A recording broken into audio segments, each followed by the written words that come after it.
What's up, everybody? Welcome back. This is none other than Dr. T. Antoine D. Thurston. We back, y'all. 2022, baby. We own it for real, y'all. We had a blast. 2021 was a blast. This is gonna be a better year. This is the year of double, baby. Double for our trouble. I'm ecstatic. I'm excited because we back on this show. Well, I've been saying it for the longest. We are having real conversations with real people about real issues. And you can't heal if we can't be real, y'all. We got to keep it real. We got to chop it up. And I'm ecstatic about this show. First show of the year, navigating singleness. Navigating singleness. Um, and I got an extraordinary guy, man. I heard him before. He's an entrepreneur. He's a minister. He's a pastor. He's a social media influencer. And he's impacting nations and people, countries, and every area of life that you can think of. And he's definitely also a relationship coach. And when I heard this man speak, it was nothing but the wisdom of God.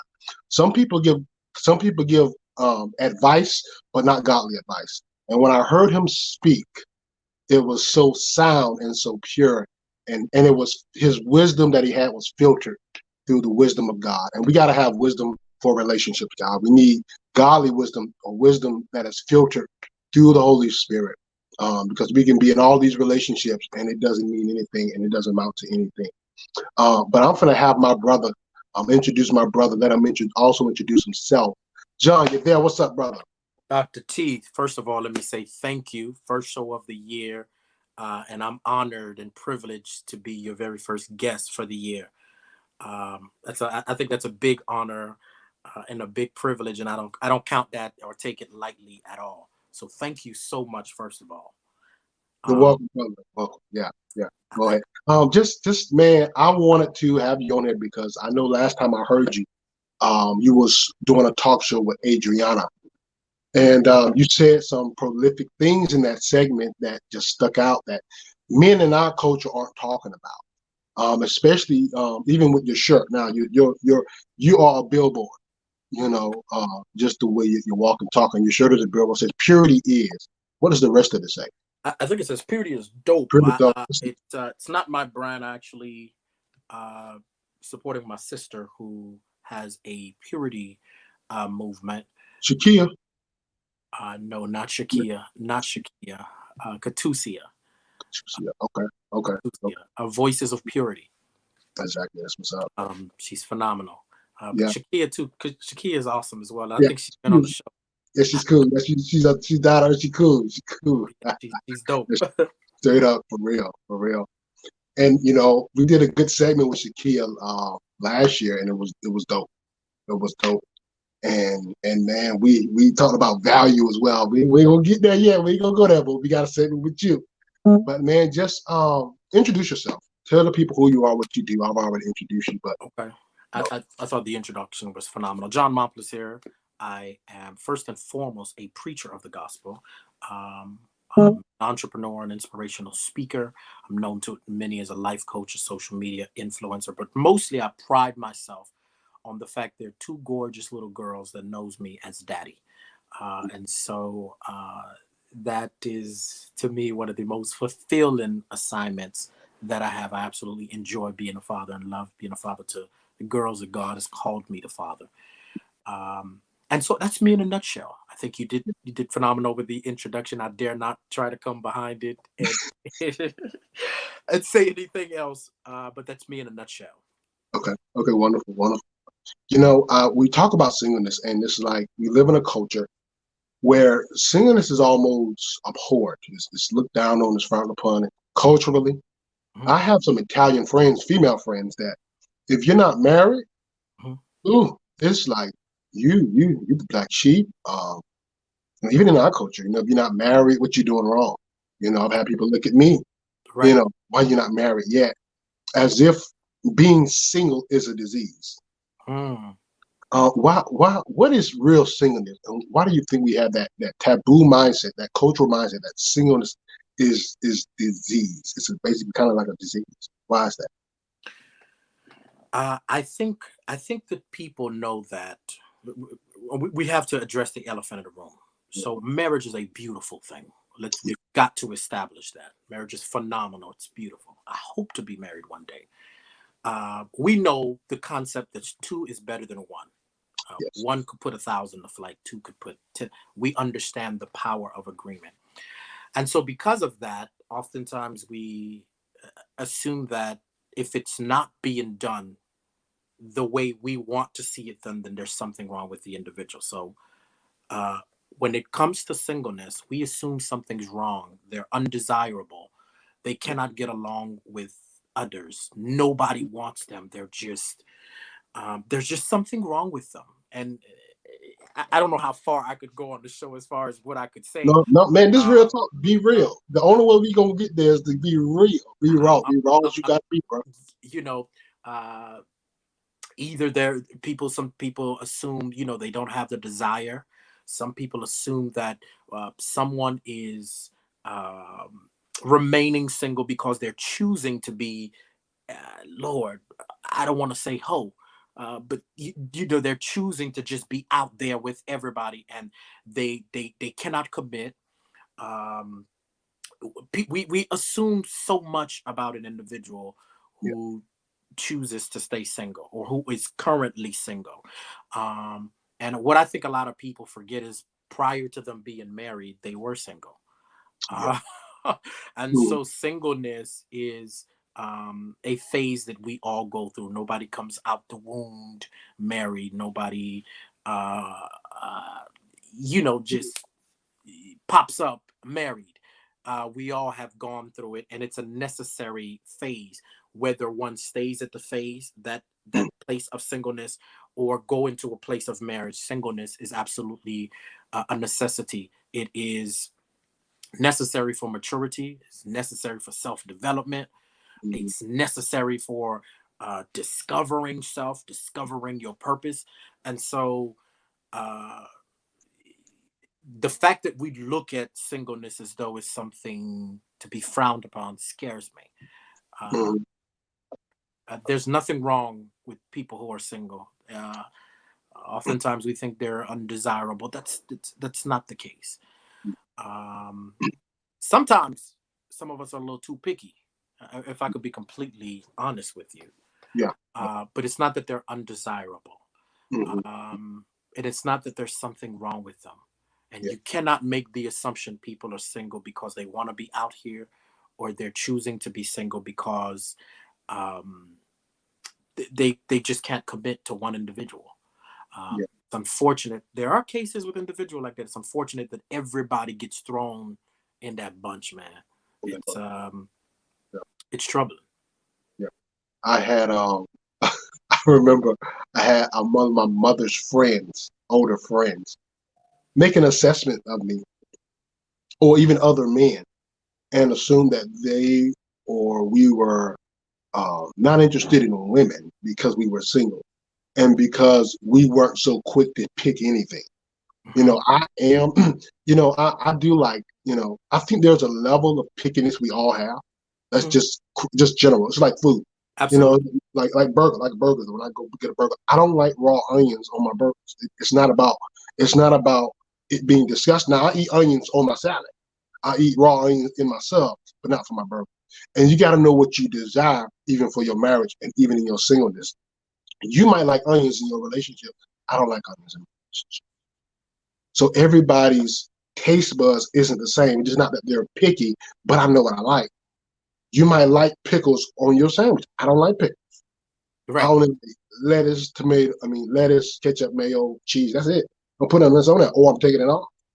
And so people will make an assessment because you won't accept any and everything people are trying to throw at you. Well, Right. that's not fair. Right.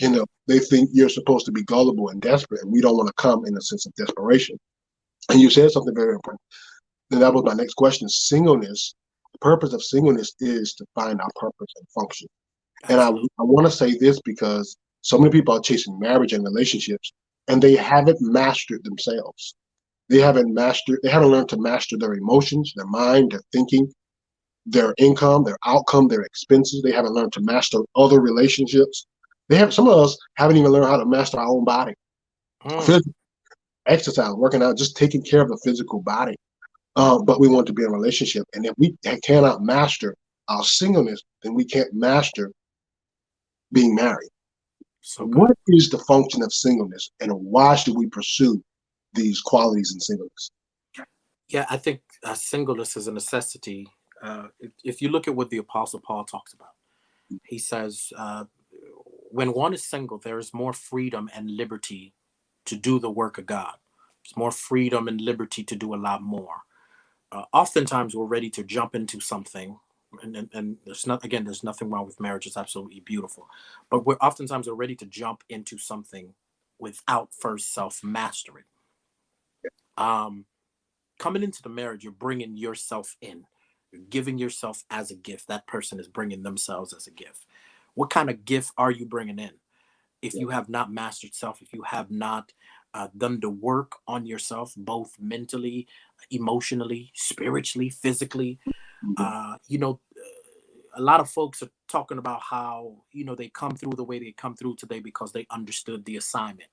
The reality is, a lot of us really don't understand the assignment, even in marriage, because if we did, we've spent time building ourselves in our singleness. And so, to me, the purpose of singleness is for you to be self discovery, uh, you to be discovering your purpose, Yeah. you to be mastering that purpose, you to be stacking your money, uh, you to be getting your finances in order, your schooling, whatever it is that God has put your hands to do or placed in your heart to pursue, you ought to be pursuing that, because what people actually don't realize is uh, there are a lot of challenges that come when you get married, because now you have to consider another individual's thoughts, feelings, emotions. You don't just move on your own accord. But while you are single, you have that liberty and that freedom that once you leave that phase of singleness, it no longer exists. And so I think it's a time of self-development. I think it's a time of maturity. I think it's a time of self-discovery. I think it's a time for growth. And I think it's a time, most importantly, to pursue your purpose. Discover what it is that you were created to do. Yeah. Pursue that purpose. Yes. And sometimes, honestly, it's not until you get in a relationship you realize you weren't ready for one. I remember I was dating a young individual, a young lady last year, and sometimes, and as we were talking, I said, "I'm ready. I'm ready." And I'm in it. I got you. I got you. I'm in it all the way from the surface. And she said, "It's one I'm a lot to handle." And I'm like, "I got it. I'm good." And when we got deeper in the relationship and all the skeletons, I had skeletons. She had skeletons. Not necessarily anything bad, but just things. When you get in a relationship, there are a lot of things you're not aware of that you bring. It just unconsciously we just bring. And so as more kept being unraveled like an onion, it really began to overwhelm me. And I wasn't ready. Neither was she ready. Or this individual, ready. Great individual, lovely. Both of us got our pluses and our strengths and all that. But if we are not prepared to handle this person's, it's not baggage, but it's their toils, it's their weaknesses, it's their Mm-hmm. strengths, all that they are. See, sometimes we look at stuff from the surface. They cute, they got paper, they making money. Money don't mean nothing when you don't have peace home. I literally know grown women that I know that their husband passed, and they told me to my face, if I had to marry this man all over again, I would never do it because Wow. he was a great provider. He made money, but he was a horrible husband.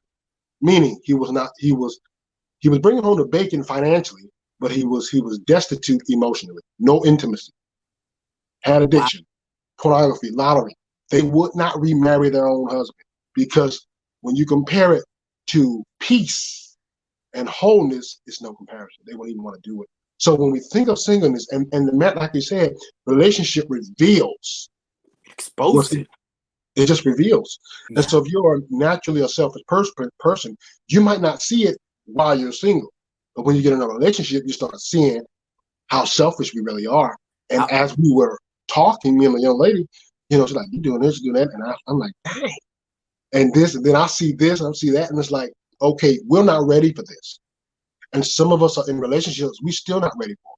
And some of us will get married and we still ain't married for marriage because we want a relationship. We want that comfort and that companion, but we're not qualified to handle this person. And if I could add something to that, because I've been there. Relationships really exposes some ugliness about you that sometimes you don't know is there. I could tell you for me, there's some things that I learned that I was shocked about myself. That is, so you know, Yeah, uh, yeah, with a young lady, and I discovered there was some pride that yeah, needed to be dealt with. Now, pride is a very ugly thing. yeah, In yeah, the Bible, God says, "I hate the very look of pride." So yes, yes. none of us think we got it. We don't understand it's multifaceted, Yeah, and yeah, so yeah. you see what I'm saying. So I get into a heated fellowship with this young lady, put it that way, a little discussion, and we just hypothetically throw a discussion out there. She says 2 plus 2 is 4. And I said, no, 2 plus 2 is 5. You're tripping. 2 plus 2 is 4. Halfway through the argument, I realized she got the goods on me. I'm wrong. Halfway through, I'm wrong. Now, I realized something about me, even when I knew I was wrong. If you think I was going to admit that I was wrong at that moment, Mhm, it was not going to happen. I fought to the death of me, mhm. knowing I'm wrong. And then Yeah, the young lady, I could tell that she knew, okay, he knows he's wrong. Now, here's what we do, we play slick. So I disappear for 10 minutes or so and come back and say, you know how we could be after prayer. We always throw it in there after praying. I prayed about it. Yeah, yeah, yeah. After careful consideration, I realized I was wrong. You're absolutely right. And you see, the young lady accepts the apology. Said, I'm sorry, I was completely wrong. Do you accept my apology? I do. She said, I do. She accepts the apology. Here's the issue with that. She accepts the apology, but that's not what she really wanted. She wanted something the Bible talks about when it comes to being a husband, that death. A man must give up himself, that ego, that pride. I needed to die to that at that moment and wasn't willing to. You see what I'm saying? And so it exposed something. Oh my God. And especially in heated moments, you don't like to admit that you're wrong. Oh yeah, yeah, You understand? The grace you extend to yourself, you don't extend it to everybody else. And so there was so much.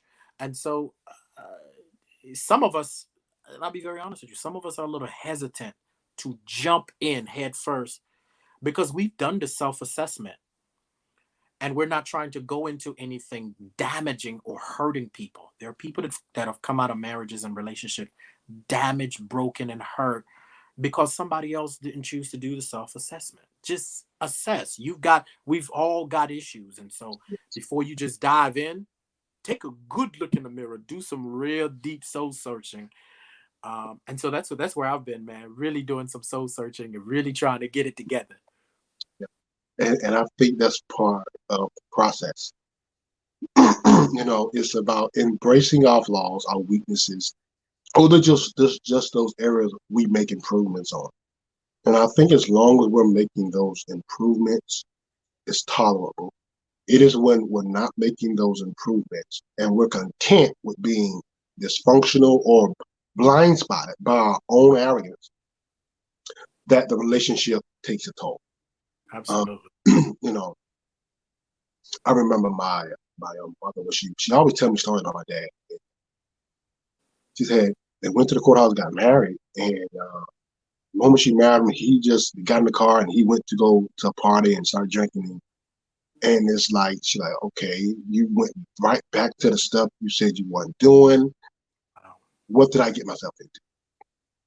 And so there comes, like you said, that self-assessment in choosing people. And I think one of the things that I feel like the Lord is saying, we got to learn how to choose us first. You've chosen God. Some of us chosen God, but we didn't never choose us. Ooh. We haven't chosen ourselves. We want somebody else to choose us, but we haven't chosen us. What does choosing ourselves look like in singleness? Choosing ourselves goes back to that preparedness. A better you chooses a better them, if that makes sense. Yeah. Um, we date at the level of our self esteem. Wow. We That's date based on the level of our maturity, and most of us, if we were to be honest, most of us could say this: we have looked at an ex some years later and just said to ourselves, "What on earth well, was I that's thinking? How, how did I what?" And that's because at the time you dealt with that, your level of maturity, and people don't understand this. mm, When you mature and develop, your desires change. yeah. Oh, What you wanted at one stage is no longer what you want at the at another stage. And so the more self-work that you do, the better individual that you can choose. And so with choosing you, it's choosing to do the work. It's choosing to focus on uh, the things that you've got to change about yourself. It's choosing to grow, to mature, to evolve, mm, and doing that, you'll find that your desires will change and evolve. And ultimately, what happens is you end up choosing a better spouse. wow. And it's funny because when you said that, like, oh my God, he's right, he hitting it because I'll look back 10 years ago, I'll be like, what was I thinking? Because I'm like, ugh, like what was so fine and fly and good and all that. It's like disgusting because your taste has changed because you're choosing you. And so many of us we haven't chosen ourselves. We haven't made improvements. And I see women. I don't. It's for the life of me. I see women, good women, and I'm like, what are you doing with this guy? Like this guy, I don't believe in people being inferior, but this person is just not good enough for you. And I mean that in a genuine Yeah, way, even as a yeah, parent. You be like, you could do a lot better than this. Why are you picking a paper plate when you deserve, creme de la creme? right. But like you said, I never heard it that way. We date at the level of our maturity and the way we think. And I really believe when you said that, that really has to do also with self-esteem. Absolutely. Some of us are so desperate. Even looking back on myself, I used to fantasize about women, a woman that I used to like as a single man, even as a preacher. And I place more value on being in a relationship than my own value as a man. And so many times we see that person adding value, but you got to realize you add value as well. We add Absolutely. value as an individual. And so if I don't value myself, then I make you a god. And now you can really manipulate me in my vulnerability. And that's what happens a lot of times. People get stuck in these relationships that's really not going nowhere or haven't been going anywhere, might go somewhere, maybe go somewhere, but it's really not fruitful. It's really not abundant. It's really not God's best. Absolutely. Uh, and like you said, that self worth is so important. Being so consumed with marriage or just being in a relationship, not even marriage, just being with a good person. And we date down. We Yeah. we we covenant downward instead of Yeah. upward. Yeah. Um, and like you said, because of our mindset, like you said, what we thinking, our thought, the way we think. And sometimes, like you said, that singleness is a place where we have to improve our whole mindset, spiritually, emotionally, psychologically, and physically in every area. It can't just be one area. Some people think it's just money or just the spiritual. It has to be all areas so we can Absolutely. be fully functional. Um, like you said, and I think that's so important. I think that's missing in our society is choosing us and making us a better person in all aspects. Because when you become a better person, you attract better. And I see some women, and it's not all. It's not all. It's not all. Some of us just got people coming at us because they desperate. But there's some women I'm like, you're not ready for marriage. You're really Wow. not. And there's some men ain't ready for marriage because of their mindset. Some people just want the wedding. They don't want the covenant. They just want the Yeah. wedding and they want the ring. They want the flash. Yes. And that's all you want. But it's not about that. It's about the covenant. It's about the relationship. And it's You, you, about us. you know, our generation is so obsessed. with weddings. We invest all of our time, money, energy into weddings and forget about the covenant of marriage. Weddings are supposed to last a day. And that covenant was designed to last for a lifetime. Yes. The work that you should be putting in should be towards that covenant of marriage, not that wedding for a day, not your social media pics, not the cute pics for Instagram and Facebook and getting the nicest ring. None of that stuff at the end of the day really matters. It's all optics. It really doesn't matter. It's about investing. I'll tell you, uh, when this global pandemic hit, Mm-hmm. most people, relationship coaches, therapists, counselors, were all tell you the amount of influx of calls they received of marriages falling apart.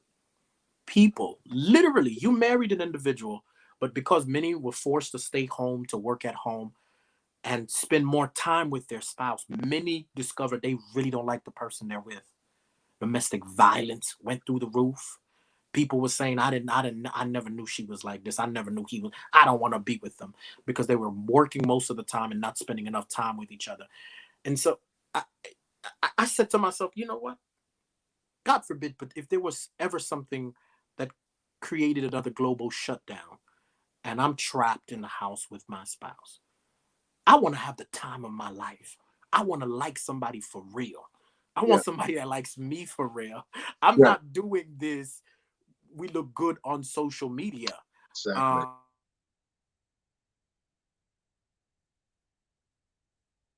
Can he? I Can he? want that real thing. I Exactly. want something that's long lasting. I want something that's genuine. I want to genuinely laugh with you and enjoy your presence and you minds and me feed your mind and you do the same for me. I want some of that stuff reciprocated. And so it's just the same that we invest so much into these weddings that's supposed to last a day and forget about the covenant of marriage that's supposed to last a lifetime. Well, that's good. Um, that's good, man. Because it's about show. It's about materialism. It's about looking good for the gram and really impressing people that Pretty ain't much. gonna invest in your marriage. Pretty And much. some of us, watch this here, we've invested more money, 10,000, thousand. The average is probably like no less than $10,000. But we'll invest $10,000 in a marriage, but won't invest $10,000 in ourselves. Not the marriage. I'm talking about individual personal development. I'm talking about counseling and therapy. Because some of us have so much trauma from past relationships. I literally had to tell a female, friend of mine, good friend of mine. I said, she said, Antoine, I couldn't be with you because you're too nice. And I said, you know what the problem with that is? That's based on trauma.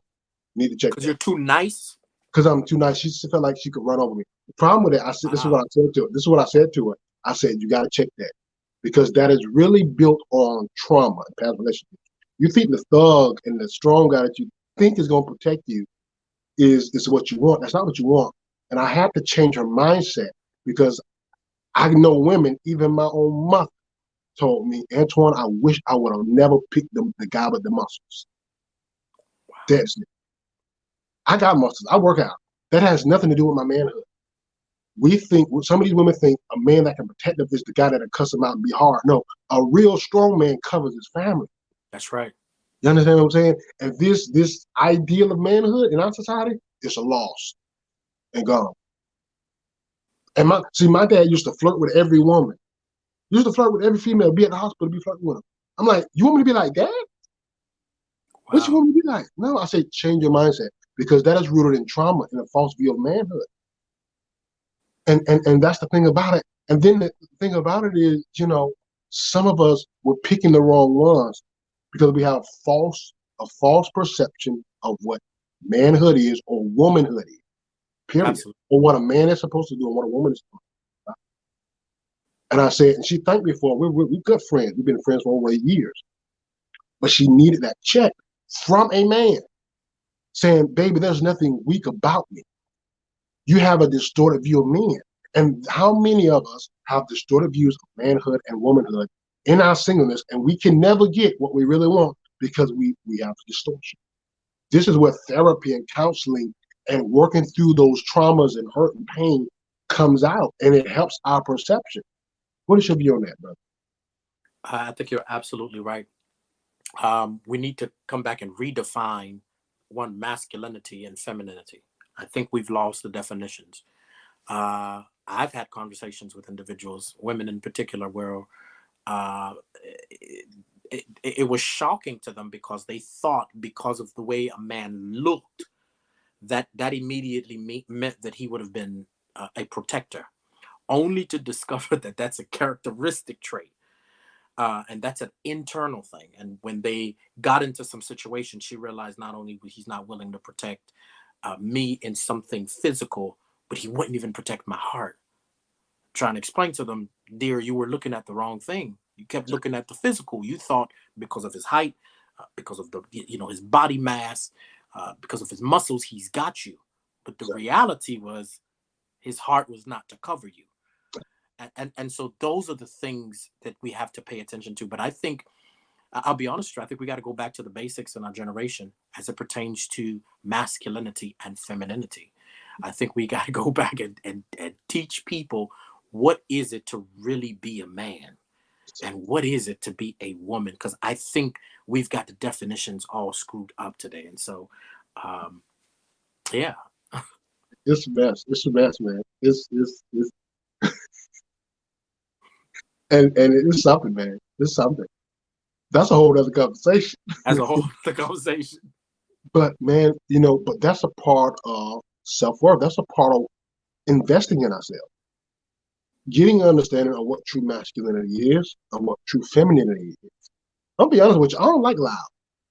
I can't. I hate loud. I'm not saying like I don't like it when a woman is loud. What you mean? She's overbearing. I need humility. That's what I'm looking for. Softness. Humility, softness.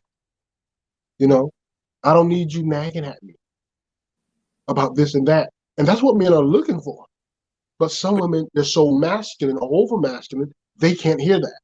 you And know what so, they've done? They've redefined terms. exactly, And so loud and overbearing is now strong. yeah. But I it's a got brothers sign, saying I don't want no strong woman because of yeah. And it's really a sign of weakness. Because I've been in school all my life. Mostly, the loudest people that talk the most trash can't fight. they can't back it up. Can't make it up. But it's the quiet ones you got to watch out. I'm serious. But there's this, like you said, this distortion because we have not worked on ourselves. And so, last question, possibly, when we're talking about this self worth, like you said, we all have damage, we all have trauma and grief. We all come inside. None of us are perfect. Mm-hmm. What level of healing should we be at? And give you an example. Is 50% good enough? Is 70% good enough? Or is 90% good? How whole should a person be? Okay. Here's what I don't believe. I don't believe that you have to be 100% prior to a relationship, but you do have to be in a place where you can function and be healthy. I couldn't tell you what the exact figure as percentage would be, Yeah, but I would say this: you have to leave that place of toxicity where your behaviors are they're no longer just damaging you, and if they're damaging you, they're awful, but they're damaging to another individual. So you have to come to a place where how you function and how you move is healthy enough that someone has to really do some deep work to dissect there are some issues there. Now, I don't believe in that 100%. You should not get into a relationship or marriage until you're 100% healed, 100%. No, I think we all have work to do.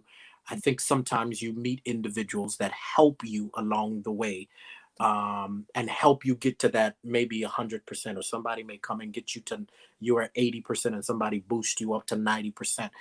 But you do have to be functioning in a healthy way, and that is to remove all toxicity. you know, yeah, man. That's when we, like you said, that toxicity can poison a relationship. And if we don't heal And one thing about healing, you can't heal without self-awareness. Mm-hmm. If we're not aware that we're poison or toxic, or we have poisonous traits, then we can't deal with it. We can't process it. We can't confront it. And some people I know, when you tell them their toxicity or that they got poisonous traits, they get upset. Why? Because they don't want to be held accountable. And if a person is not willing to be held accountable in their singleness, you're not going to be willing to be held accountable in a relationship, because a relationship is about accountability. And if you're not willing to be held accountable now, you're not going to want it later. And That's a, some people, they just want the benefits of being in a relationship, but not the accountability of relationship. I love it. I love it. That's a term our generation seems to be allergic to, and that is accountability.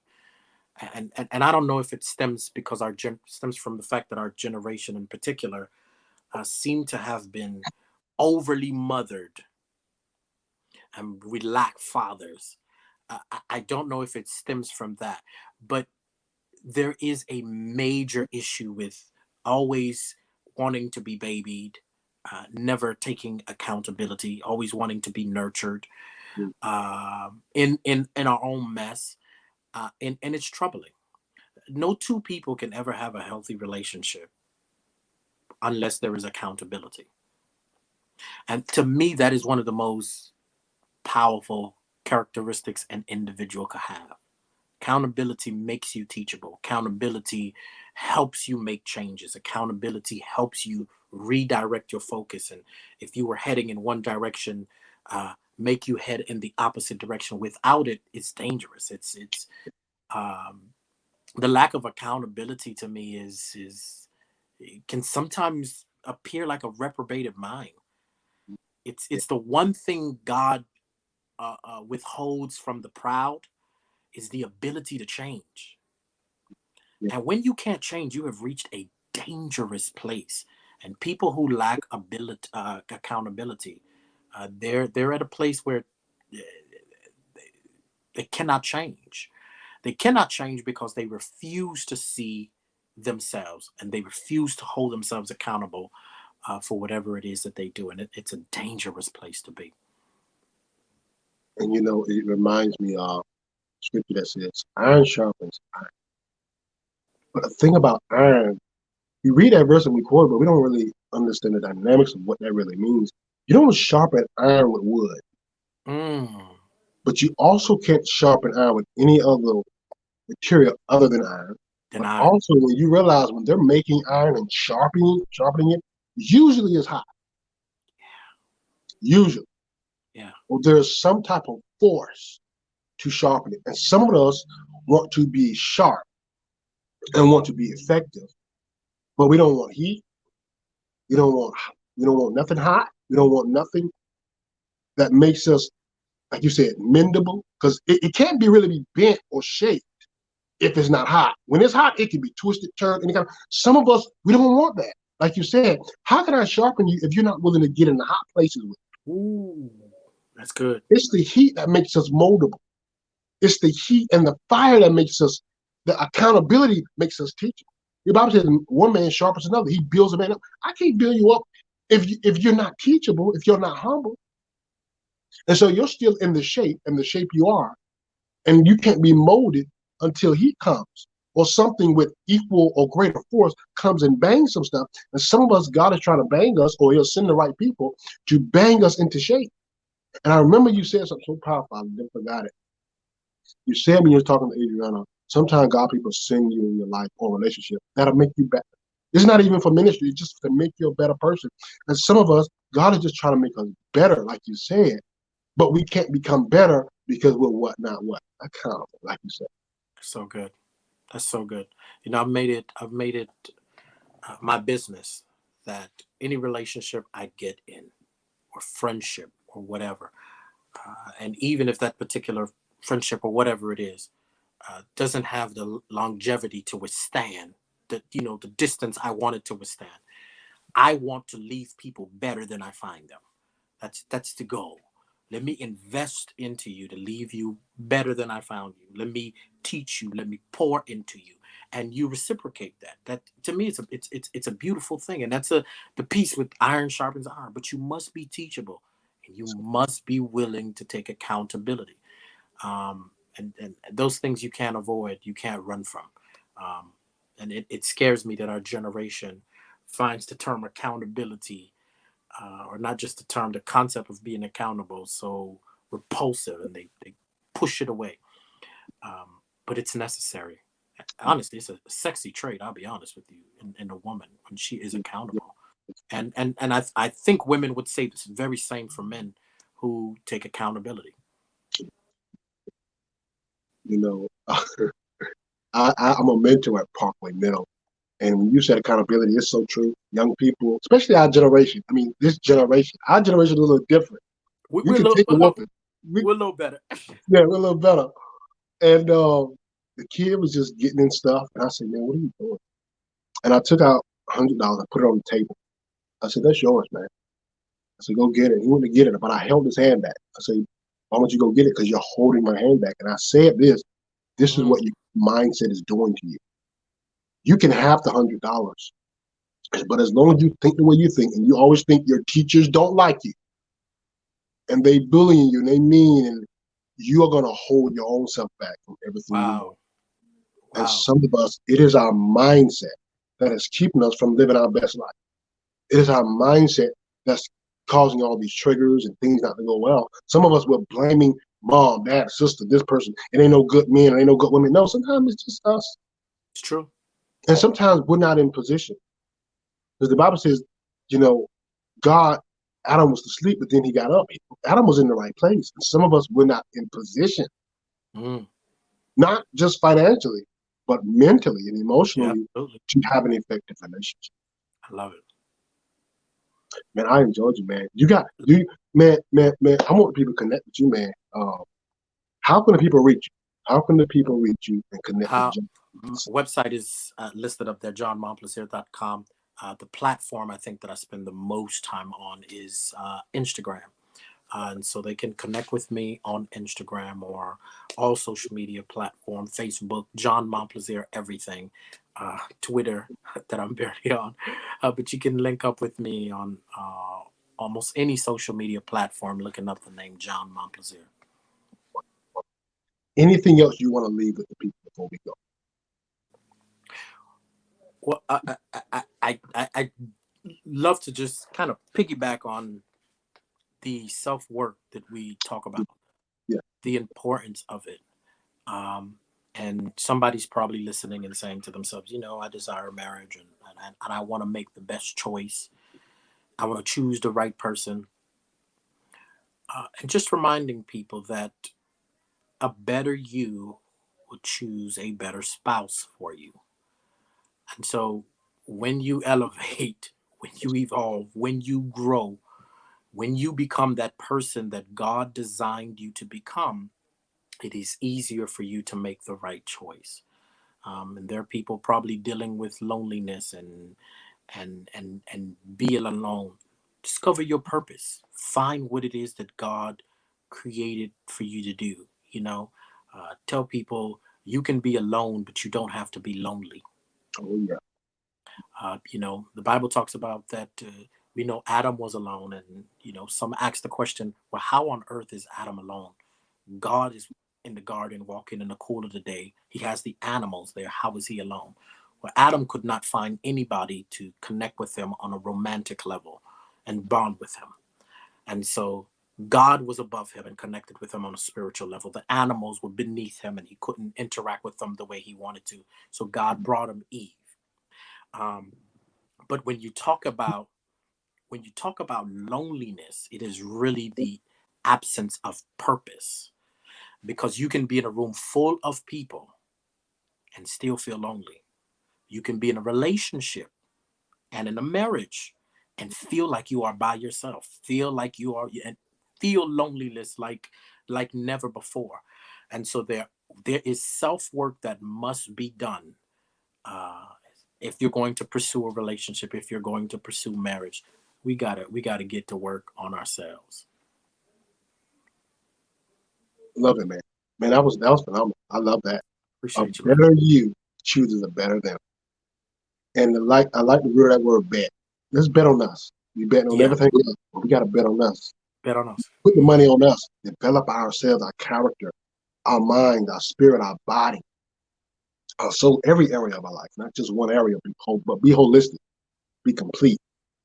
Amen. Man, I enjoyed you. You're a blessing, man. Likewise, Doc. I appreciate you much. Bless you, brother. Love you. Love Everybody, you. peace out to the next episode of Real Talk with Dr. T. God bless everybody.